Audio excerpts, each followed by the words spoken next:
Hey, Coach, welcome. I'm glad you found us on YouTube. Let me know how I can help you. I've coached for 30 years, won a lot of championships. You can see behind Coach MBA guys. I am here to help. I started teachhoops.com to help coaches just like you through this great journey we call basketball coaching. It's got more resources, and I think the best part is our community and our resources that we have. You'll get my personal email address. We can get on a phone call. Teachhoops.com is the answer for your coaching journey. Let me know how I can help you, and enjoy the video. All right, welcome to Coach Unplugged. So I've been telling all the coaches that have been on in the last month, I'm not sure when yours is going to go up, Coach. This COVID thing has allowed me to get a lot of interviews. So I've been busy, which is good, but it's going to allow me to get a lot of interviews. So I'm going to have you introduce yourself. Tell us who you are. Tell us kind of your basketball journey. It's very intriguing to me, so I have lots of questions. We're doing this right now on a Sunday at 7:19 a.m. where I am. What time is it where you are? It's 2:19. 2:19. Yeah. So that's crazy to me. Anyway, so it's good. I'm glad it worked out as far as getting. I thought it was later than that. That's perfect. Okay. So go ahead, Coach. Introduce yourself. Kind of and I want you to go through your basketball journey. Kind of tell us, don't go back to when I was 2 years old playing at the playground, but kind of go back if you played and how we got to the point where we're sitting here talking right now. So okay. I'm gonna turn it over to you. Okay, pretty cool. So yeah, my name is Nabil Murad. I'm originally from Ireland. I grew up there, and that's kind of where I started my coaching career. It started as a result of me starting to play basketball at about 17, 18, and not really being at the level that I needed to be to make any team. So as a result, we kind of set up our own team, and inevitably I ended up being a player coach, which was not fun because I knew nothing about the sport other than watching Coach Carter and Glory Road. So all I knew was to the baseline. Good movies. Those aren't yeah, bad. Really good. Not a bad starting point. Yeah. So yeah, as I guess progressed there, I wanted to become a better coach, and I wanted to become a little bit more knowledgeable, especially working with people that knew more about the sport than me. So all the players I was coaching knew more, and as a result, I guess from not having a young basketball background, I saw the game a little bit differently. And I'm not sure if that's exactly it, but I felt like I got a lot of opportunities to progress quite rapidly. I ended up coaching Media's basketball at the Women's Super League, which is the highest league in women's basketball in Ireland. And then I got an opportunity to coach as an assistant coach with the Irish under-16 national team. And just one thing led to another. The year after I finished with the Irish national team, I managed to get an opportunity to coach at Bishop O'Connell High School in Washington, D.C., which was great. Oh, I mean, it's one of the – oh, yeah. So who are you under at Bishop O'Connell? Coach Joe Wooten, fantastic coach, and I got a lot of chance to work with him. And when were you – and what were the years that you were coaching there? 2013, 2015. Mello Trimble. So we beat you. Oh, my God, I coached against you, Coach. What a small world. Who are you coaching? I coach at Madison Memorial. We beat you in the Beach Ball Classic. Oh, my God. That is a small world. Isn't that a small world? Yeah, Coach was not happy. His wife was definitely not happy with me. Sorry, Coach Wooten. No, it's good. Yeah, Coach Wooten, Cherlin, I mean, great people. And yeah, we put up. So let's talk about bird walking. We talked about bird walking before we started. But anyway, so what a small world. That's, oh my gosh. Anyway, so that was a good, we should have won in that semis too. Anyway, I put Doris Fountain on Trimble, and he did it. And now Doris is an NFL football player. So that's about all that could stop Trimble, to be honest with you. But, I think I had two I had Daryl, and I had Sharif. I had a little point guard. I had Sharif, and I had Daryl, big guy, and they both played D. Yeah, that was a great game. That was a big win for us. Yeah, you're bringing back memories that are good for you right now. and not so much for me right now. Coach was not happy too. I just remember him not being like, "Who Yeah. are these people from Wisconsin? What are you doing?" Like, we got hoop, we can hoop, we can hoop. And Trimble Yeah. was We basically spent 24 hours figuring out how to stop him, and Okay. that was our. We just were gonna stop him. We were gonna make other people beat us, and we did a pretty good Okay. job. And when you put a 6'4" wide receiver NFL athlete on him, it was harder for him to score because yeah. Oh wow, what a small world. Oh, yeah, Melo Trimble, great talent. Like, yeah, it was great. Where's he doing Years for now? me. What's he doing now? Is he playing overseas? Um, Last I heard, he signed a contract overseas. I think somewhere in Europe. I'm Okay. not 100% sure where he's Yeah. at right now, but I think Yeah. it's somewhere in Europe. Yeah. Yeah, great. Wow. Okay, go Thanks for ahead. the I'm walk sorry. down memory lane. No, I didn't mean to bring up bad war wounds. I'm sorry. no, you're good. So yeah, finishing up at Bishop O'Connell, I came back to Ireland and I got the chance to be the head coach of the Irish under-16 men's national team.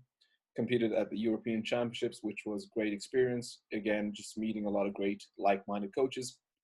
And then I went to the UK and I coached at Leicester Basketball Club, Charnwood College Academy.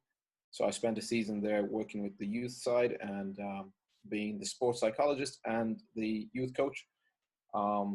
From there, I came back to Ireland, finished my master's in sports management, sports and exercise psychology, and then I got an opportunity to come out here to Austria and coach at Gmunden Swans, and I'm now the youth coordinator, youth development coach here at Swans. So this is me going into my third year. So I mean, that's me kind of running through the different, I guess, journey. But yeah, it's been a great experience. It's been a great journey for me, and I think I'm just getting started. Yeah, I definitely think that's so. What's the plans moving forward? At the moment, well, get past COVID, Yes. but we've kind of laid out how we want to, so the club over here has in the last 10 years dropped down in terms of youth development. So our plan is over the next 10 years to build us back up to where we need to be. We want to develop our own players. I'm not sure if you're familiar with the club structure in Europe, but yeah. So we want to develop our own players to come up through our pathway and go into our pro team, which Right. obviously will help financially, and we don't need to rely on bringing imports all the time. So we're doing the right things now to get there, but it is going to be a process, and it's going to take us some time to get there. Oh, it's it's like building a program anywhere. It's a long-term process, especially if 100%. Yeah, you got to, because you got to start. Yeah, you want to build your own. Building your own are the best, to be honest with you. Yeah, It's like, yeah, it makes sense because that's like, and it's no disrespect to anybody.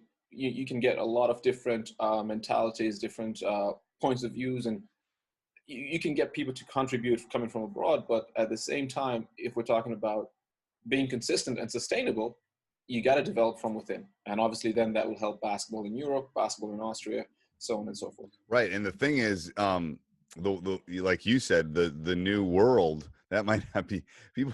I mean, I can't even go to Canada if I want to go to Canada, so let alone Austria. I mean, Right. yeah. So Yeah. I think that's maybe it's forcing your hand a little bit too. It's like people aren't going to be getting people in, anybody. So a little bit, and just to add on that, we actually had 4 professionals last season, but looking at this season, we're only going to bring in 4 professional. I mean, 4 guys who came in from abroad, and Right. looking at this season, we're just bringing in 1 guy. And just to add with the COVID, I guess the change, one of the other changes is happening is that if you're a versatile player, all of a sudden your stock's gone up. right, Because we can't afford to bring in 1 specialist. We got to bring in a multiple versatile. yeah. Exactly. So so You can that tell. means You can our tell. youth players. Okay, so that's talk about. So you can tell you're in Europe because your ambulances sound different than our ambulances. No, Yeah, I and love it's that. so loud. I always It's so loud. They are so loud, but it's a different. Like everybody that's listening in North America knows that's in. I mean, they're just different sounds. It's crazy. It's like it makes me think of London, to be honest with you, or times when I've traveled. It's like it's not a bad. I mean, it's a bad noise for somebody because it's going somewhere.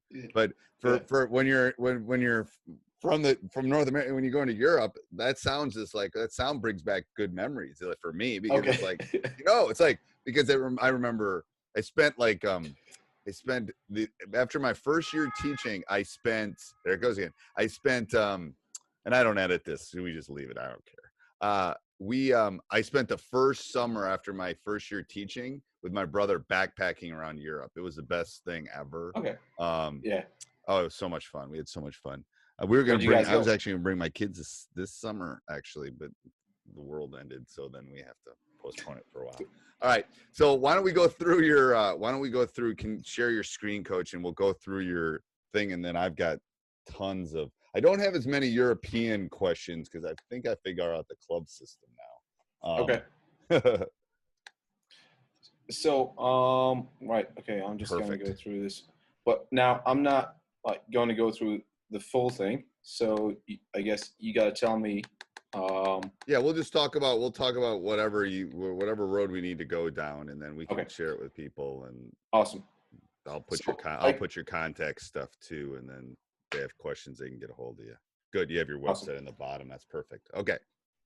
So I guess I mean one of the things you know we were discussing before I came on was I guess my philosophy on youth development and stuff.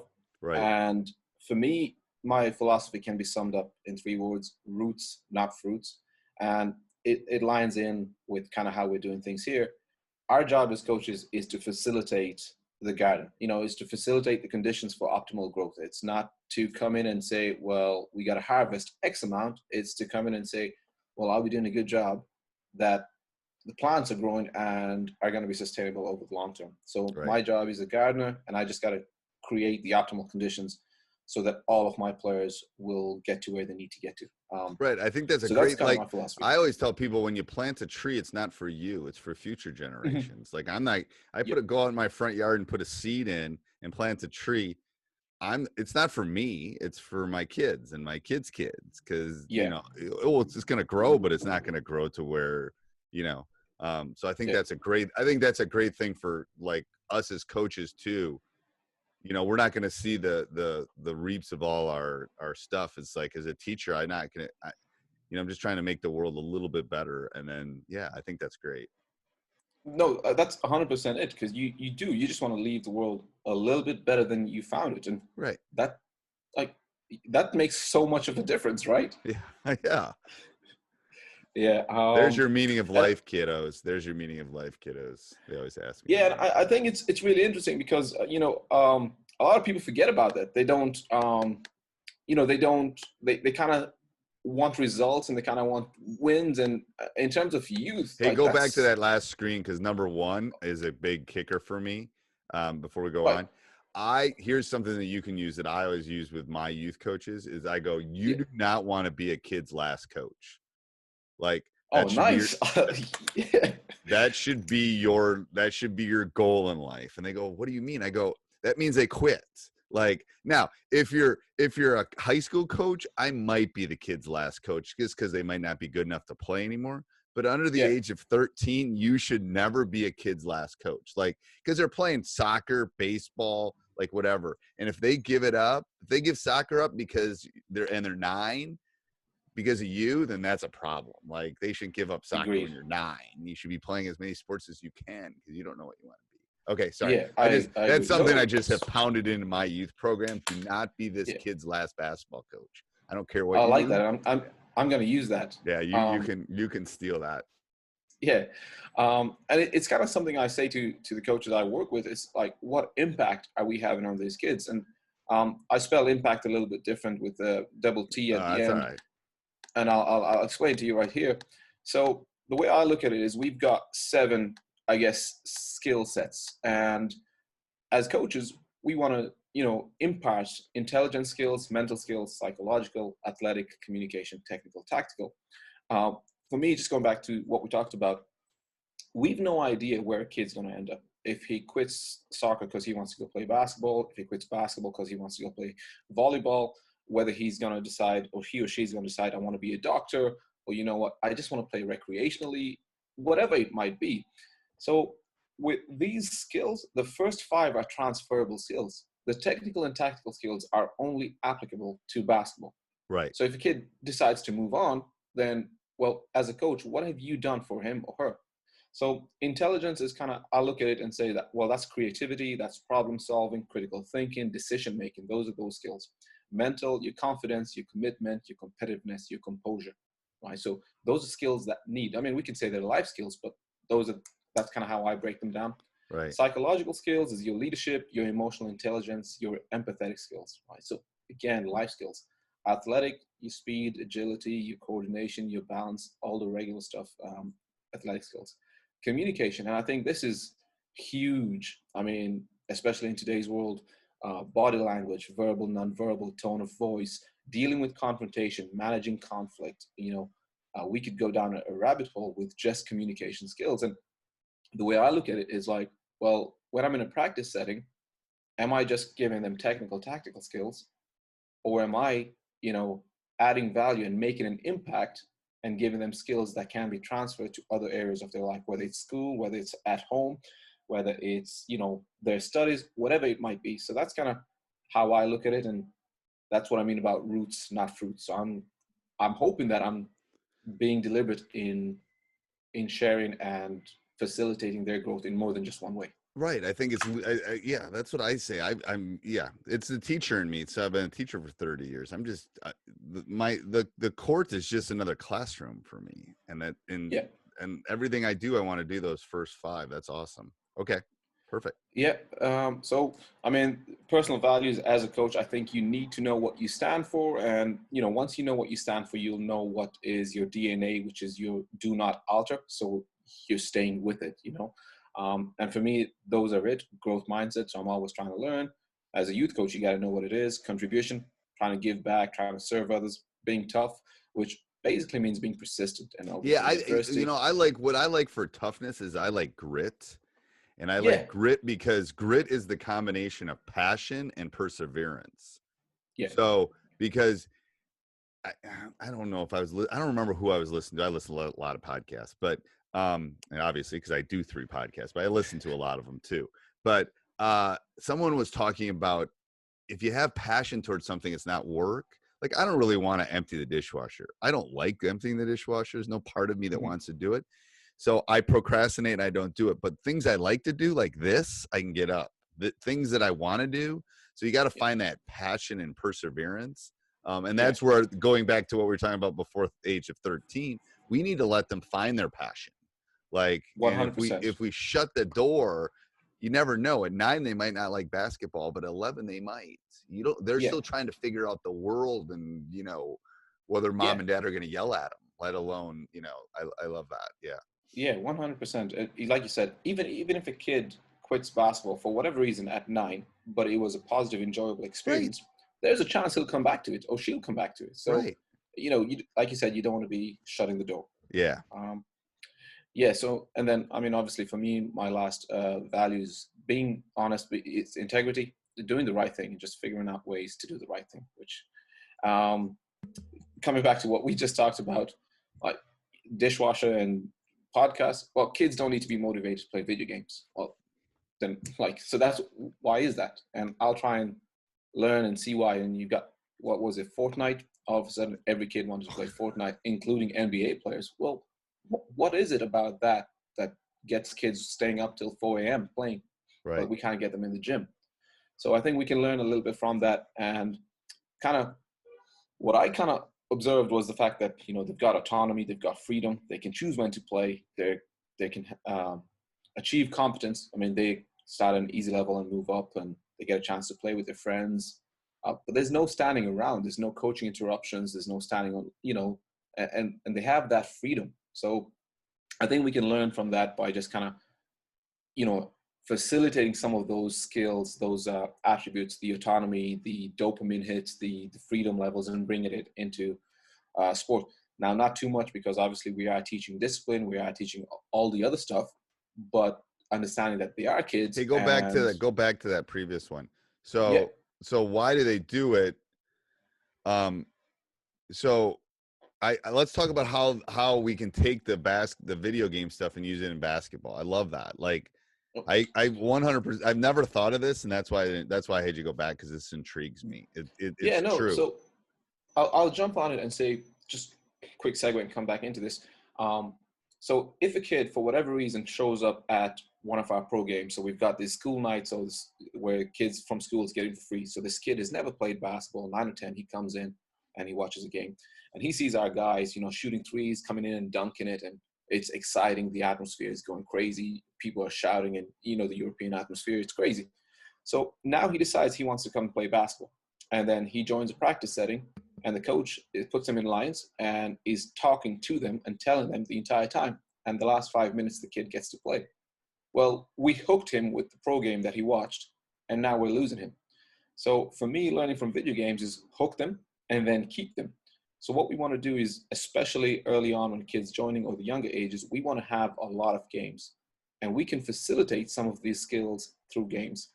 Michael McKay, Canada Basketball, he calls it hiding the spaghetti in the meatballs. I'm going to butcher that, but No, I know what you're saying. It's like you hide like the broccoli inside the spaghetti or something. Exactly. Something they don't want to eat. They don't want to eat their vegetables. They want to. Right. They want to eat their or even a better one would be put your peas inside your brownie kind of thing, because they want the brownie. They don't want the peas. Yeah. Yes. I agree. So we can do that through doing a lot of games. We allow children to experiment and fail without fear of criticism. So I've noticed this about Spanish basketball. They actually encourage mistakes, and that's something I've tried to embrace. I want my guys coming in and being ready to make at least 2 or 3 mistakes. So I always use the analogy with this when we didn't have basketball camp this year, obviously, but I say it's a growth mindset is where it's coming from, but it's more like I said, I live about 3 miles from the school. I go, okay, I live here. Do you think I can dribble this basketball home? And they all look at me like, well, yeah, probably. I go, I bet I can too. Am I a better dribbler when I do that? And they'll say, well, no, I go, yeah, because I haven't pushed my threshold. So I say, when we're doing all these drills at camp, I said, I want the ball bouncing all over, because that means you're going to the window where you're not in the comfort zone. I said, I could literally walk and dribble a basketball for 15 miles till I got tired walking, not dribbling. And I'm not going to be a better dribbler because of that, because I haven't pushed. I want to push to the point of making mistakes, and we clap for mistakes and stuff. I mean, that I want that. And I think that's what you're talking about. I love that. I mean, mistakes are good. Yeah. And then with it, we'll try and give the kids some freedom of choice, whether it's, what games we play at practice sometimes. With the older kids, we'll let them choose what jerseys we wear. I mean, fortunately, we've got a couple of, different colors. If we're on the road, we'll let them choose where to eat. And sometimes it's McDonald's, and obviously it's not healthy. But if we're facilitating that autonomy, first we'll give them the freedom. Then we'll develop the mindset. We're not going to do it every day, but then we'll, is this healthy? And then we can facilitate a conversation out of that. Right. We want to evaluate and show each child the progress they're making. So that's huge for us. We want to talk to the kid and make sure they understand it's about them. And obviously different kids will be at different levels in terms of that conversation. But we want to show each kid that we care about you as an individual, and this is the progress you're making, and here's how we can move to the next place. And all of that comes down to, creating a safe environment where they feel that they're loved, they feel that they're engaged, and they're constantly playing. That's kind of what we try and do. Okay. I mean, this just kind of summarizes what we just talked about, but that last line, the more that kids enjoy themselves, the more they'll play. The more they play, the better they'll play. The better they play, the harder they will work. So that's kind of, I'm flying through this, but there's a tree in China. This is like long. This is going back to our tree analogy. So So Chinese bamboo, there's no growth in the first 4 years. It doesn't break the ground. Then in the next 5 weeks, it grows 80 feet plus. So that's just saying that, even the first 4 years, even though it doesn't break the ground, farmers are still watering it. They're taking care of it. And then boom, all of a sudden, there's growth. So we might not see results. And that's all right. We might not see wins. We might not see outcomes. And that's okay. Let's keep facilitating. Let's keep developing our kids. Just different analogy, protein, but it's the same thing. You can't consume all the protein in the world. You got to give the body the right amount of protein. Otherwise it's wasted. So as a coach, we don't want to give all the information. We want to give them what they need to grow. I mean, parent meetings, we don't need to talk about that. we could do a 6-hour podcast on parent meetings. Yes. Yeah. And number 5 is I think it's number 5. I think, and I'm just because people are going to be listening, I think the key to parent meetings parents is over communicate, over communicate, over communicate, over communicate, over communicate. Like they just want to know what's going on. Most of them. Most of them. Yeah. Yeah. I mean, like just briefly, even parents care about their kids as much as us as coaches. They might not have the right information. They might not see the bigger picture we care about. So, but they do care about their kids, and they definitely want success for their child. And then it's up to us to communicate how we're going to help them achieve that. So they're not the bad guys. I mean, No. Sometimes they might act like it, but they're not the bad guys. Right. And sometimes you can't be rational with irrational people either. So I always tell people that. Yeah. So don't take it personally. Point. That's what I tell the coaches. I said, I have my nephew here who's like 7, and I have my nephew visiting who's 7 and 2, and my daughter's like getting upset. I go, Emma, stop. You can't be rational with an irrational. They're not rational. He's not. He's tired. He's not rational. Just let him go. It's like, you know, don't take it personal. It's just not. That's just what it is. But parents are very similar to a 7-year-old at times. They need a nap. Well, you're right in saying that. I mean, if a kid is throwing a tantrum, you're not hardly going to rationalize it with them. You just let them have the tantrum. It's the same thing with parents. I've let more than a handful of parents just vent at me, and it's like, they just want to be heard too. Yeah. Yes. Yeah. Kind of developing youth. I mean, we're going through this. This is great. Team meetings. So in a preseason team meeting, we'll introduce the staff, talk about logistics. We will discuss core values. That's really important for the teams to understand. We talk about standards. If it's an under 14 team plus, we'll probably let them, come up with their own, because once they, if they come up with it, they're probably going to buy in a lot more. We talk about expectations. We discuss rotations. If we have 20 players, how we're going to deal with it. If we have 12 players, how we're going to deal with it. We talk about communication policy. Like if you're not going to show up at practice, how, when, early you should communicate that to coaches. Talk about, events that are coming up, what the dress codes are, travel details, playing philosophy, identity, roles. And I think the roles is huge, because anytime somebody does not know what you expect from them, they're not sure where they fit in your plan, in the team, in the system. They don't know where they're going. So roles is huge. And really. Roles is for me, even I think roles are important in the beginning of the season. I think roles are important mid-season, sometimes twice during the season. They're important after the season to help them move forward. I think all of that is important. Before we do that, but because I want to talk about number one, is how do you go about hiring? What's your standard for hiring, and how do you do that? Okay. Coaches. So with this program, it's very different with Swans, where there's 2 professional coaches in the club, and that's myself and our Bundesliga pro coach, and everybody else is a volunteer.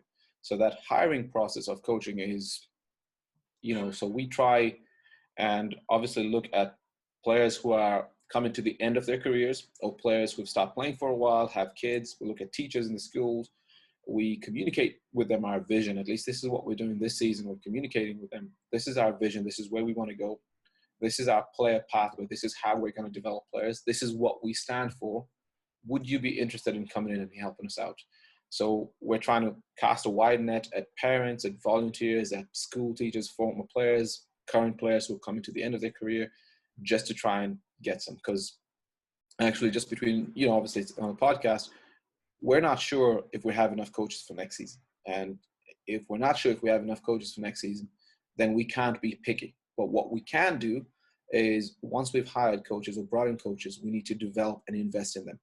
And my philosophy as well is the number one thing we need to do for player development is develop your coaches.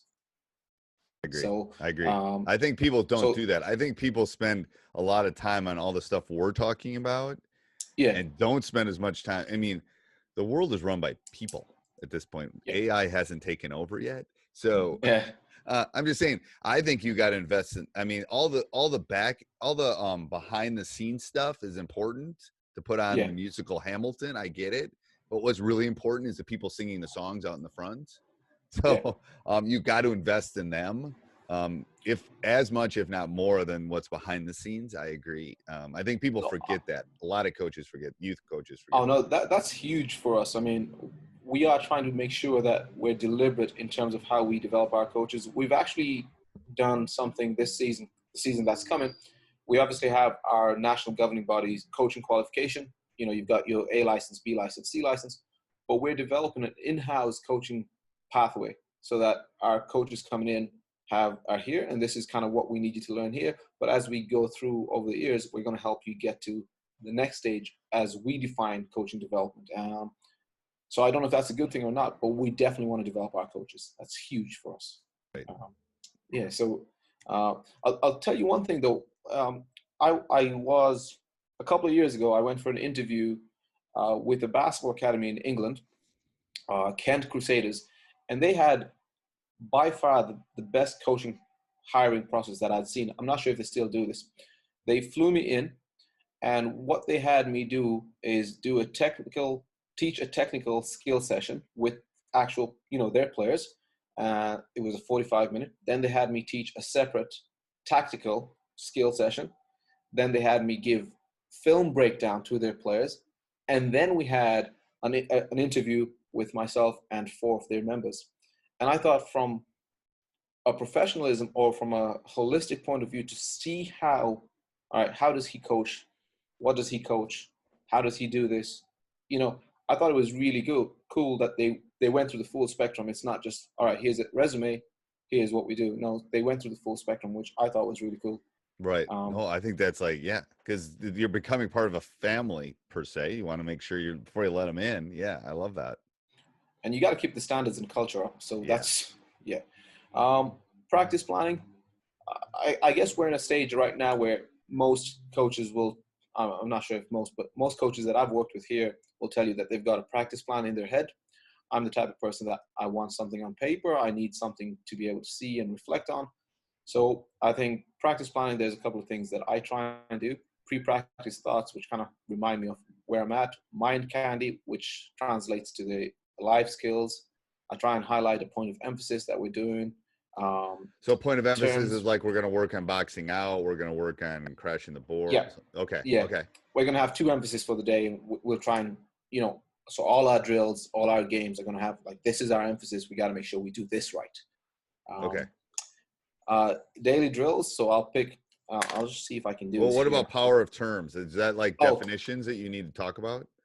That's almost so I've seen coaches explain the drill every single time they do it. Well, no, if we say we're going to do 3v3 cutthroat, the guys should know by the 3rd time what it is. So we're not explaining it, and this allows the guys to get into it really quickly. Yeah. So I just did a thing about a podcast about the 3 keys to a good practice are time, because I like to be, I hate long practices if you don't need them. Mm-hmm. Pace, how quickly you can move from one thing to the next, and flow.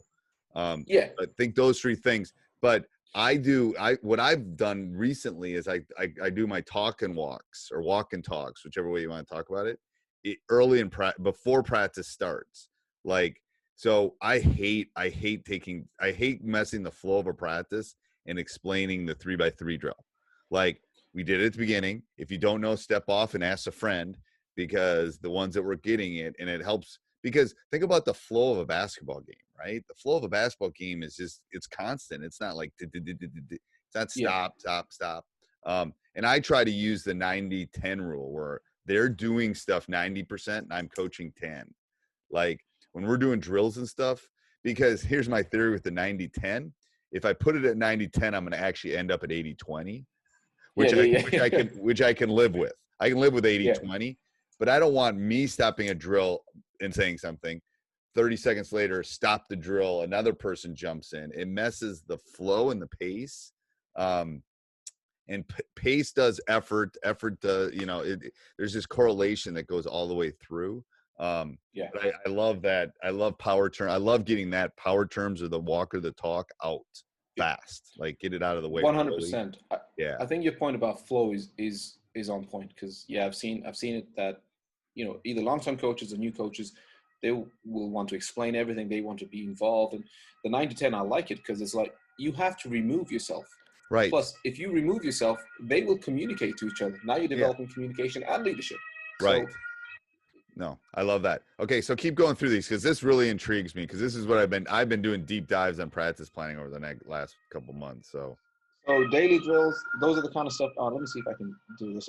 Maybe I can't. Okay. So I've got a list. If you have that practice thing, I'll have you send that too, because then they can Cool. zoom in and look at it. Yeah. Yeah. So I'll have a list of about 10 to 12 daily drills that I want to do. Now, I'll pick 3 or 4 of these to do in the practice session. I will not go through all of them. But Right. these are things I want to do every practice to emphasize our standard or our culture or our identity, whichever way you want to call it.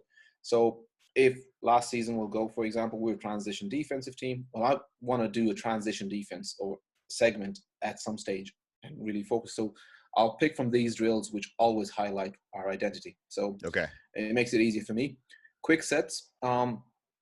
This will, you might like it if you haven't heard of it. We start our practice with quick sets, which basically means I'll come in and say, guys, we're going to do layups, and here's the 2 points of emphasis.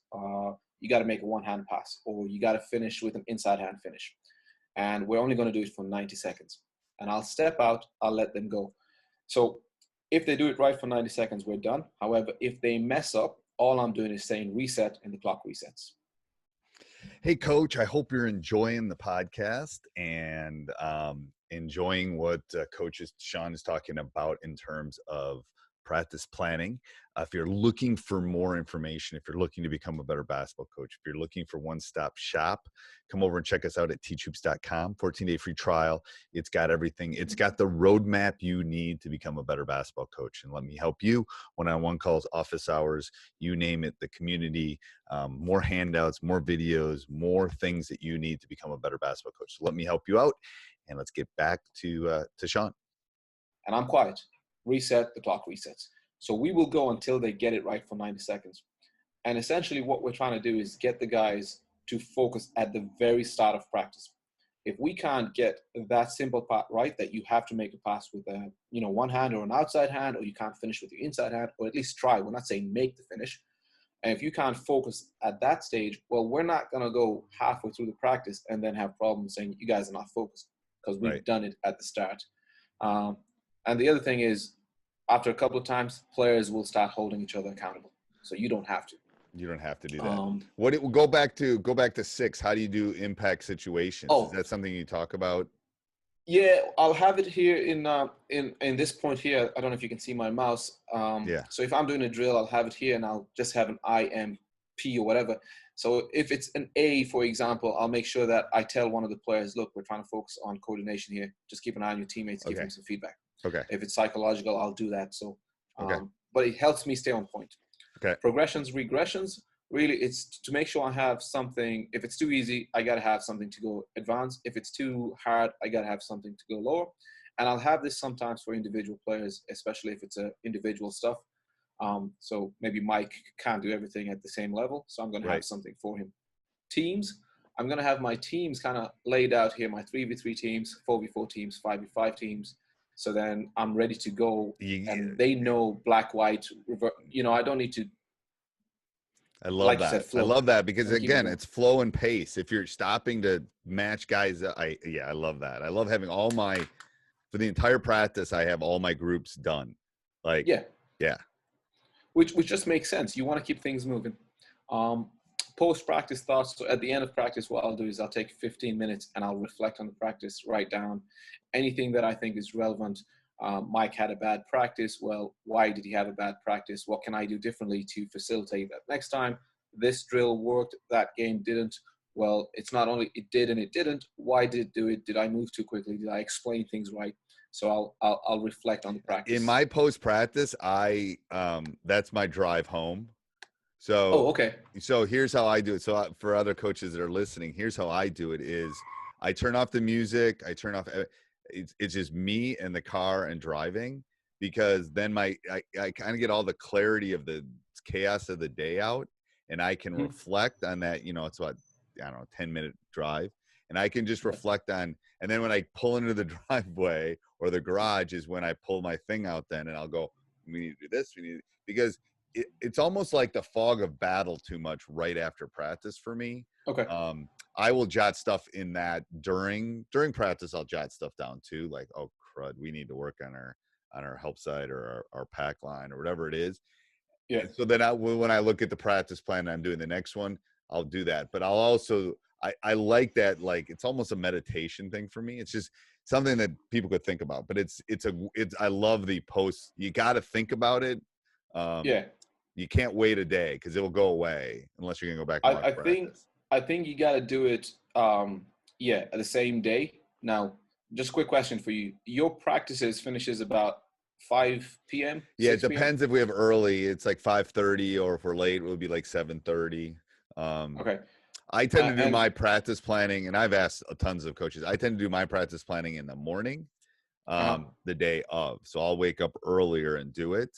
Yeah. And the reason I do that is I want to kind of leave. I'm done with practice. I want to leave it. And I Yeah. know I'm thinking about it. Like, I know I'm Yeah. dreaming about it. I know I'm thinking about it subconsciously.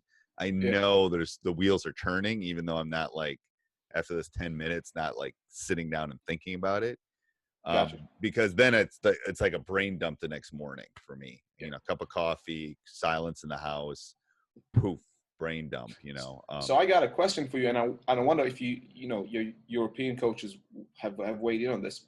One of the reasons why I do it straight after practice is, well, I guess most of the European clubs would finish practice at about 9 p.m., sometimes 10 p.m. And all I want to do is get home and spend time with my kid or my Right. wife. Right. So I don't want to, so I wonder if from your guests, the European coaches, would they do it, 15 minutes later? Would they do it straight after?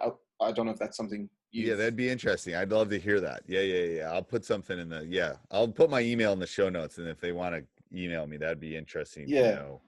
That's Um, late. Holy cow. yeah, You because, guys do everything late in Europe anyway. You eat well, late. one of the things is because you've got like the basketball in the States is a school or college. So Right.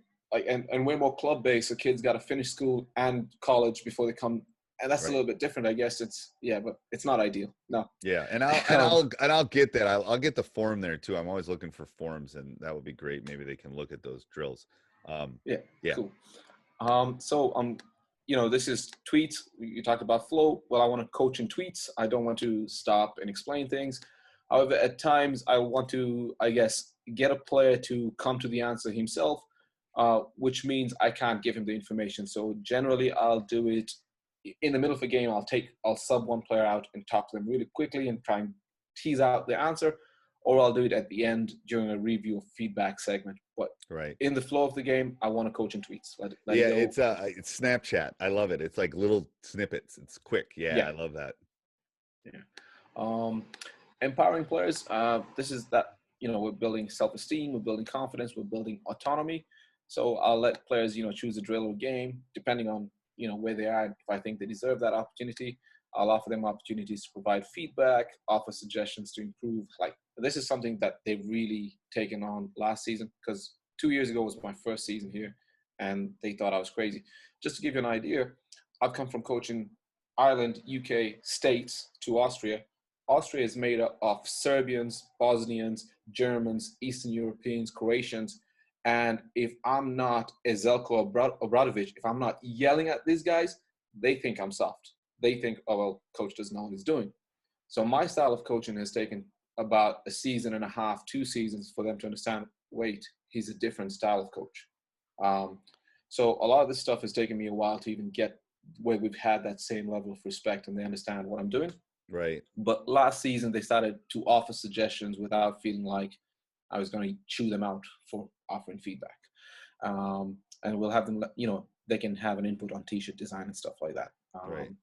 So that's kind of how we try and empower our players here.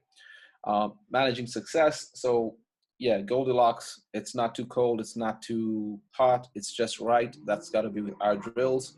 Can't be too hard, can't be too easy. We want to try and get them to about 60-75% success. If they keep failing all the time, they're going to get bored, they're going to quit, they're going to get frustrated. If they keep winning all the time, they're going to, get bored again. So we try and manage it that way. Reflection, we just talked about. This is just kind of how we try and get our coaches to develop self-awareness. Which is hard. It's harder for the coaches, I think, sometimes than the players. Yeah, I think, like you said, I love journaling. I think that's great. It requires a lot of self-discipline, I think, for the coaches, and sometimes we're not that good at it. But journaling, that's, it's a huge self-discipline. You got to be disciplined to do that. And all of these I think can help you. Like you said, yours on the drive home, where you almost kind of use that time. Well, I wonder how many coaches genuinely do that, especially in the early phases of their coaching career. Right. And that's something that can really help. Um, I try and question everything I do. Like, why did I do it? How can I do it better? What can I do to change? So if I had an interaction with a player that did not go as planned, well, it's not his problem. It's my problem, because Right. I'm the one I can change myself. I can't, and by changing myself, I might be able to impact him. We try and do the same with our players. Last season, actually, we had all our players under 19 actually write a match review after every game, and in that match review, they highlighted what went well, what can we improve on for themselves, for the team, and for the coach. And this is what I mean about, I guess, putting myself out there. It was very difficult at the start of the season for them to write, well, coach, you need to manage the timeouts better. Or coach, you need to manage the substitution better. But towards the end of the season, where we're opening up a little bit more, and then they can tell me, coach, you didn't do a good job here, which allows me to get to know their thoughts, and we can have a conversation about that. And I can understand where they're coming from. They can understand where I'm coming from. So we're moving on together, which stops them from backbiting in the locker rooms and saying, well, coach doesn't have a clue what he's doing, Right. So, so that's kind of also, it allows them to develop their critical thinking skills. So that's just self-awareness developing in coaches and players. Enhancing performance. You mentioned this early on. You said something about pushing yourself to the edge of your comfort zone. Well, in any racing engine, the nearer you are to disintegrating it, the better the performance will be. And that's Formula One, whatever. You want to push yourself to the extreme. Right. To the point of breaking. Yes. Exactly. And I'll look at it and I'll say, for my players, well, the composure is one. So the engine temperature, I'll look at it, that's the player's composure. They got to be at the ideal state. A Russell Westbrook plays at about a 9 or a 10. He's all out. A Steph Curry probably lower. I got to know for each of my players what their ideal performance state is. And then if they're not there, then I need to know how to get them there. The tachometers for me is the motivation levels. The more motivated a player is, the harder he'll work. So I want to make sure that they're motivated to the point where they're redlining it, but not over motivated where they start going crazy on the court. Then obviously looking at their confidence, how confident they are. The more confident they are, the better the performance will be. Unless they redline it, then it's overconfident, cocky, and that's a problem. And then the last thing is the fuel gauge, so body fuel. So as a coach, I'm looking at all these things when my players walk in the gym and saying, well, what can I do to change that? What can I do to keep it where it is? And how can I continue to evaluate? And that's not easy. No, it's not. And dealing with composure, motivation levels, confidence, and how their bodies are, I mean, and those are, and sometimes what I always think is sometimes one level's going up and the other one's going down. Like it just like they had a crappy lunch, but they're being really motivated today. Or, it's like, it's when you can get them all in balance, that's the perfect. Yes, I agree. Yes. So that's kind of what we look at in terms of enhancing performance. These are just some tips and kind of how we do it. Closing thoughts, we're just kind of, I guess, coming up to, the end. When you permit habits, you promote them.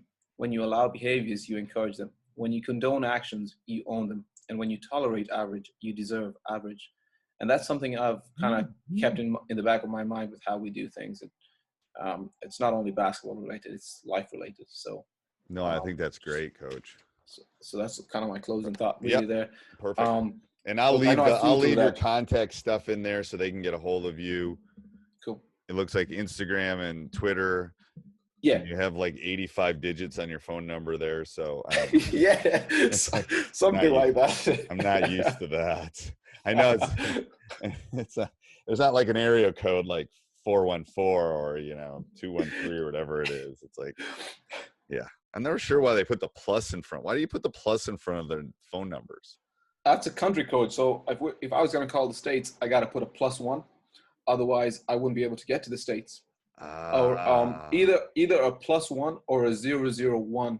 So then I can get to the right country.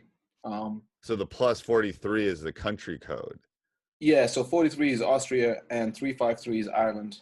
So I got two numbers. Okay. That's, I learned something today. That's awesome. All right. There you go. Okay. All right. So let's stop sharing the screen so I can see you. Okay. And all right, perfect. And then I have some questions for you. So there we go. What is the easiest part about the move, and what's been the hardest part about the move? Because I mean, I'm sure there's lots of people in the States listening to this, and they're thinking, okay, that's a long ways from home, and that, it's like the easiest part, I guess, is I enjoy doing what I do. I'm really passionate, and the club over here has given me the freedom. They're not micromanaging me, which I think is huge. They're not trying to micromanage me. Yes, I've listened. I've talked to other club coaches. They some of them micromanage. Yes. It's not a good situation to be micromanaged at all. So they're very supportive of what I do, and I think especially me being Irish and them having a mindset of how they should do things, and them letting me do that. So that's been really easy. My wife really supportive of what I do. I noticed that frame behind you. We interrupt this marriage for basketball season. You know, my wife, your wife, the MVPs. I mean, we wouldn't do what we're doing so without them, and she's been really supportive of this. And yeah, so that's been the easy part, I guess. Okay, what's the hard part? Hard part is packing up, and you don't have, as a coach, you're not sure of your safety security. Like previous programs, it didn't work out. You're packing your bags. So my first season here, it was like, all right, let's not decorate the house because I don't know how long we're going to last here. So obviously from my wife's perspective, it's like, well, I can't put, frames up. I can't do this. And, that's always in the back of your mind. Well, if we don't get the results, if we don't get the success criteria ticked off, well, we might be moving soon. Right. Yeah. So that's quite difficult. Not getting results early on. I mean, I didn't get results early on. And at the back of my mind, I guess that was really tough for me until the management brought me in and said, you look like you're worried. And I was like, yeah, for sure. And they're like, we're not worried about wins. Just keep doing what you're doing, which was a huge load off on my shoulders. But that was difficult early on. And then dealing with a different culture. For me, it's like, it's the first time I'm coaching in a place where they don't speak English as a first language. So I'm learning German. What's the first language? German. So if I'm coaching under 19s, well, we don't understand each other. If I'm coaching under 11s, well, we're speaking two completely different languages. And so, yeah, the first 2 seasons were really tough. I had an assistant coach, and I'll tell him, all right, tell the guys to pass and cut. And he'll spend 5 minutes translating that. I'm like, pass and cut, that's not 5 minutes. So really trying to get the coaches to understand my line of thinking, but communicating to them in a way that they get it, which is difficult because they don't speak English too. It's not only the kids who don't speak, the adults aren't really English speakers. So that's been really difficult. Well, that surprises me that they don't learn English. I mean, it seems like most of Europe speaks English.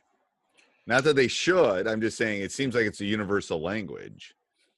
Germans and Austrians, in my experience, are very proud, which is a good thing and a bad thing. Yep. They want to keep their heritage. They want to keep their language. So I find it positive, and I find it really frustrating and negative. I'll give you a quick story. I was driving in Germany first season here, and I got lost, and I got to stop and ask the cops to point me in the right direction. They would not speak English to me, but they could understand me. So they knew what I was saying, but they responded in German. I'm like, I'm totally lost here. Point me in the right direction. No, so it's so that was, I guess an eye-opener into the culture. Now, my wife is German, so she speaks German. So that obviously helps me out a little bit, but yeah. Oh God, that helps a lot. That helps a lot. Yeah, she reads all the letters and all the documents that comes in, and because everything's German. But yeah, so it's the the proudness or the pridefulness is a good thing and a bad thing, and it depends how you look at it. I know that I was going to ask that. That was actually on my list. What's your biggest challenge as a coach?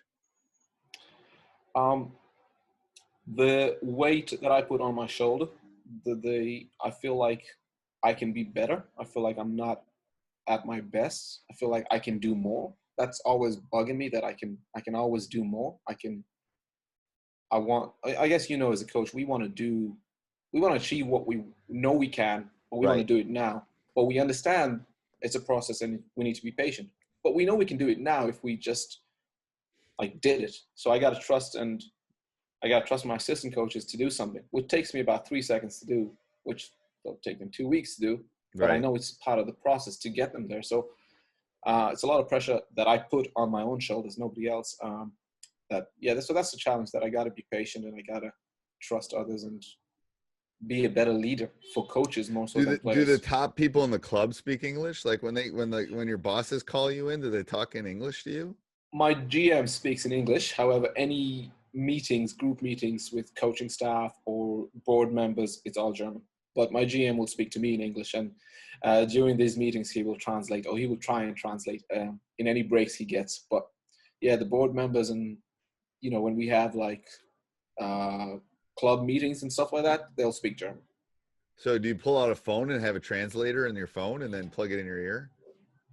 My very first meeting here, I got here, we had 57 guys in the meeting, and they introduced me and they wanted me to talk, and they didn't speak English. And I was like, with my Google Translate, I'm like, trying to get all the information in, which was, so I did that last season. This season, the second season, I've become so much better at my German, so I don't need to. I just ask them to speak slowly and I can understand more. But my first season, I was. So you need to take Rietta Stone or something. You need a crash course in German.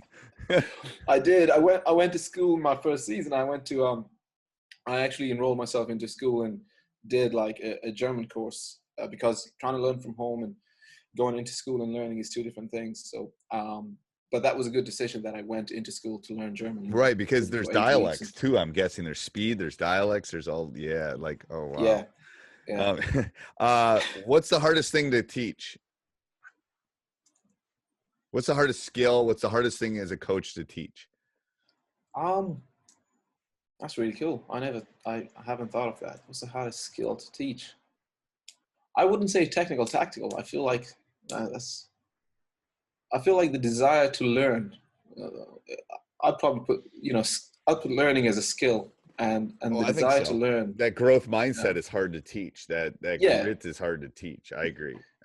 So that would be it. Screening is, reading a screen is hard to teach too. But yeah.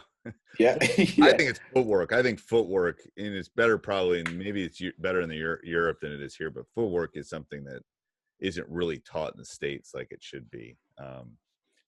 So here's a question for you, if you don't mind. Is it hard to teach, or is it just not taught? No, I think it's hard. I think it's hard to teach. I think the minuscule parts of footwork is a hard it's much harder. First of all, I don't think they correlate the advantage of it, so it's harder for them to connect with you when you're teaching it. It's unlike me. If I take a kid into the gym and teach them how to tweak their jump shot, they're all in because they want to be in. Even rebounding, something like that, I think there's more buy-in. So I think the footwork and that stuff, there isn't the buy-in. So you're starting at a disadvantage even before you start. And then there is so much minute things. If you've ever watched some of the Steph Curry, to get footwork and to get reads down is a higher level. It's like being a PhD rather than having a master's degree or a bachelor's degree. I got you. It's a higher level thing, and I don't have time to teach it at a high school level. I don't see them enough to be able to do all that minuscule stuff. But anyway, I just think it's in a good footwork you're not thinking about. Like it's an automatic thing. And at the younger levels is when it's got to start, and it's definitely not being taught in the States. I can tell you that. Well, what's one thing you've learned in the last week? I'm reading a book actually. Chris Voss, Never Split the Difference. Okay. So what I've learned is more mirroring and labeling in terms of communicating, being a better communicator. I have no idea what's going on today. I It's apologize. awesome. Seriously, I don't edit this out. I love that. Like people are going, oh, this guy lives in Sacramento. Well, no, he doesn't. So there's my proof that he doesn't. Like, whatever. Yeah, so I've read that book by Chris Voss, and he's a former FBI negotiator. So it's really, I guess, that communication. I'm always getting better at communicating, and it's so he highlighted or reminded me through that book that 93% of our communication is nonverbal. So especially in this time when we're communicating by text and email, well, how do I do a better job of communicating it? Because a lot of things can be lost in translation. If 93% of our communication is nonverbal, well, how can I communicate better through WhatsApp, through email? So that's something that I guess I'm learning more and more on. And it's trying to also encourage my fellow coaches to learn and adapt with that. Okay. Do you have any superstitions? No.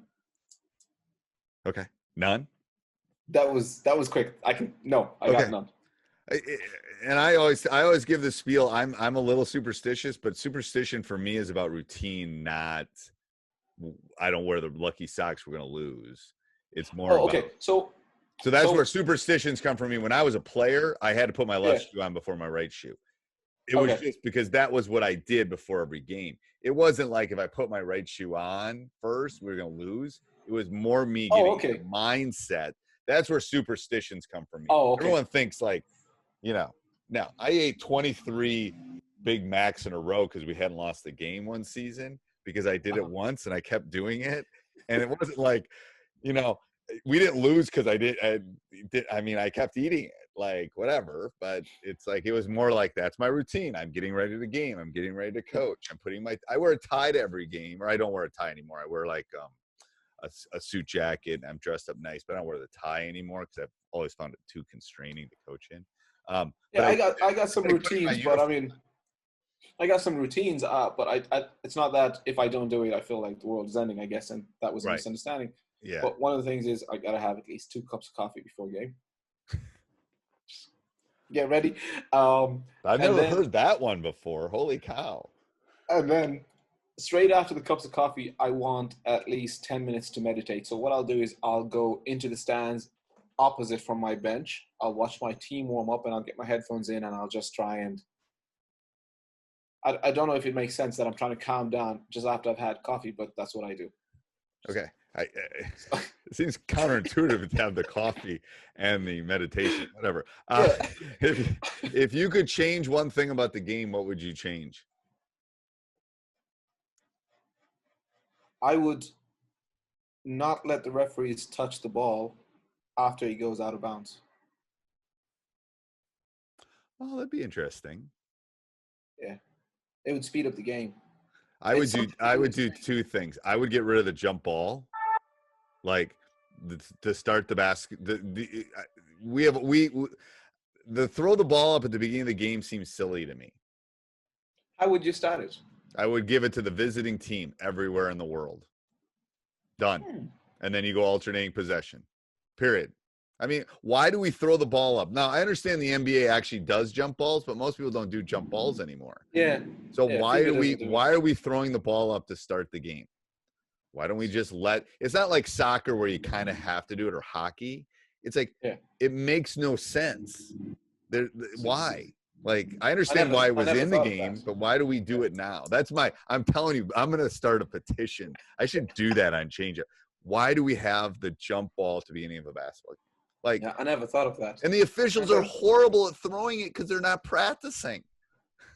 Like, when I grew up, everything was a jump ball, and they were good at throwing it because they had like 20 jump balls during a game. So they were good at timing it and figuring it out. They're horrible at throwing that ball up to start the game.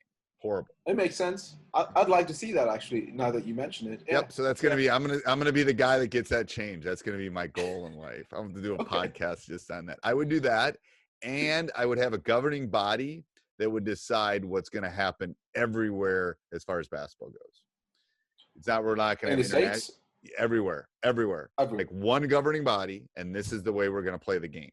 Not that we're going to have the European rules, not that we're going to have the NBA rules, not that we're going to have the college rules, not that we're going to have we're going to have one governing body. Here's how you play it. Well, I'm going to correct you on that simply because I'm European. We don't have European rules. We've got international rules. You have international. And the states. You're right. You're right. So you guys. You're right. We're the ones that have changed. I would 100%. NBA, high school, different 3-point lines. I would 100% agree. All right. So I'm going to do my rapid fire.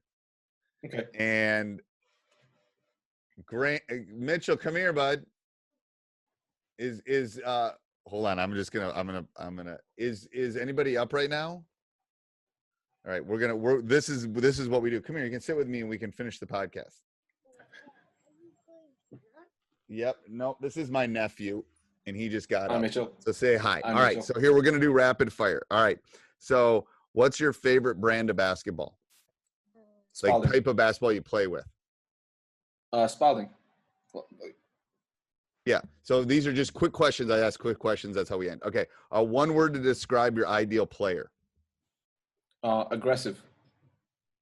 One sporting event you can go to in the world. What would it be and why?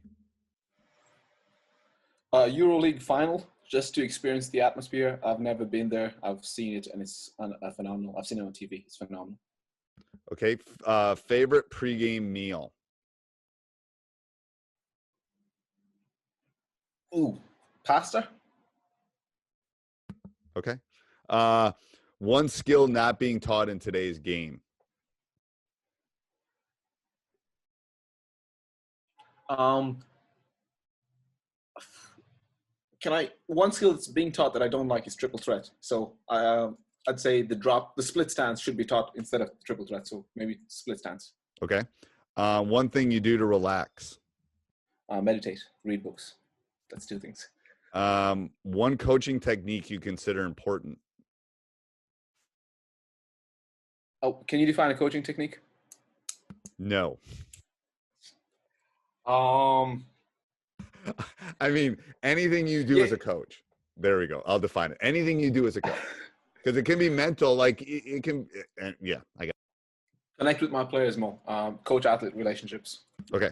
That's why I don't like answering that, because I want, it can be anything. Okay. Best basketball player of all time. Kobe Bryant. Oh, okay. So this is episode, you're going to be like episode almost 700. I think maybe Kobe's gotten 1 vote. Michael's gotten like 97%. So you're in the minority. That's fine. That's why I paused a little bit. You even put him at LeBron. So if LeBron's listening to this or Michael's listening, his email will be down below. We did this. One thing that's helped you become a better basketball coach. Support from others, especially my mentors. So they've really helped me out. All right. Best basketball game you've seen in person. It's one that I've coached, actually. Ireland versus Israel in the European Championships. Israel went on to finish second, and they didn't lose a game. Every game they won was 15 plus, and we took them to the final shot of the game, and we ended up losing by 2. So that was the best game, man. Your favorite quote? At the moment, it's adapt and thrive, especially because of the situation we're in. We got to adapt to the situation and then thrive. Otherwise, it's control the controllables. Ooh, I like that.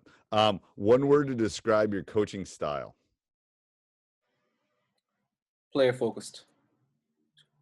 Okay, that's 2 words, but we'll let him have that. We won't say anything. That's okay. I like that. Best basketball coach of all time. Phil Jackson.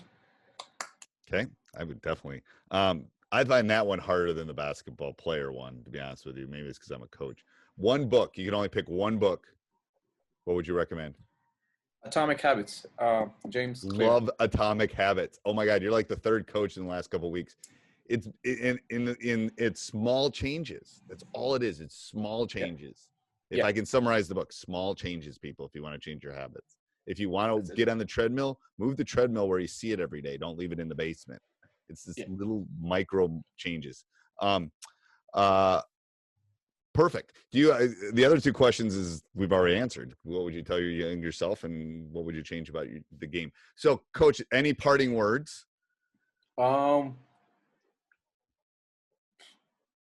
guess it would be just, thank you obviously for having me on. I appreciate it. This is awesome.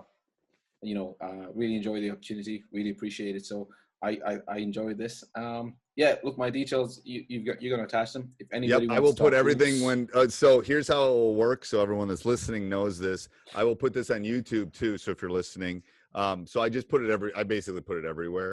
And then I will put your stuff down below. And if you don't live in Austria and you're 6'11" and you got a 7'2" wingspan, give Coach some contact. I'm sure he'd love to look into you. Yeah. 100%. All right. Thank you. Hey, Coach. Hope you enjoyed the video. Let me know how we can help. Make sure you join teachhoops.com up above and down below. It is a great resource. It's a community. It's mentoring from me, one-on-one calls, office hours. You'll get my personal email address, lots of resources, tons of resources, thousands of resources to check out. I've been there. I've experienced everything you have, won lots of championships, but I want to help you do the same thing. So let me help you. Go over and check it out, teachhoops.com.